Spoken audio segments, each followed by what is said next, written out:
சீமான் இந்த விவகாரத்துல எப்படி பாக்குறீங்க?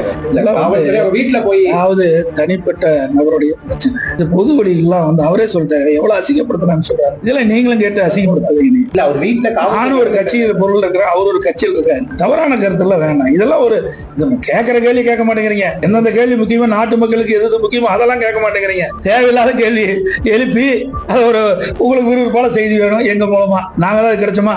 தேமுதிகவுக்கு கடந்த கூட்டணி எப்ப ராஜ்யசபா கூட்டணி இதெல்லாம் விட்டுருங்க. நீங்க தேவையில்லாத கேள்விகளை கேட்க வேணும். புரியுதா?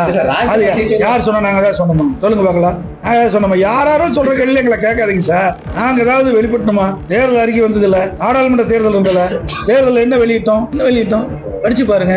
அப்படிதான் நடந்தது. சேலம் மாவட்டம் அதிமுக ஆட்சியில எத்தனை திட்டத்தை கொண்டு சொல்லுங்க பார்க்கலாம். கொண்டு வந்த திட்டத்தை கூட முடிவு நிறைவேற்றலையே. இங்க புறவழிச்சாலை அமைக்கிறதுக்காக நான் நடவடிக்கை எடுத்தேன். ஏன்னா இன்னைக்கு ஆத்தூர் நகரம் வளர்ந்து வருகின்ற நகரம். அந்த நகரத்துக்குள்ள வாகனங்கள் செல்கின்ற பொழுது விபத்துக்குள்ளாகுது, போக்குவரத்து நெரிசல் ஏற்படுது. இதனால மக்கள் பாதிக்கப்படுறாங்க. அதை கருத்து புறவழிச்சாலை கொண்டு வரதுக்காக நாங்கள் திட்டம் தீட்டி எல்லா வேலையும் பண்ணோம். அதை நிறைவேற்றினாங்களா? அரசாங்கம் நடத்துறது தான் தெரியும். ரெண்டாவது, நமக்கு கிடைக்க வேண்டிய நிதி கிடைக்கலைன்னா அதுக்கு அழுத்தம் கொடுக்குற இடம் பாராளுமன்றம். எப்ப பார்த்தாலும் 39 இடத்துல 39 ஜெயிச்சு என்ன பிரயோஜனம்?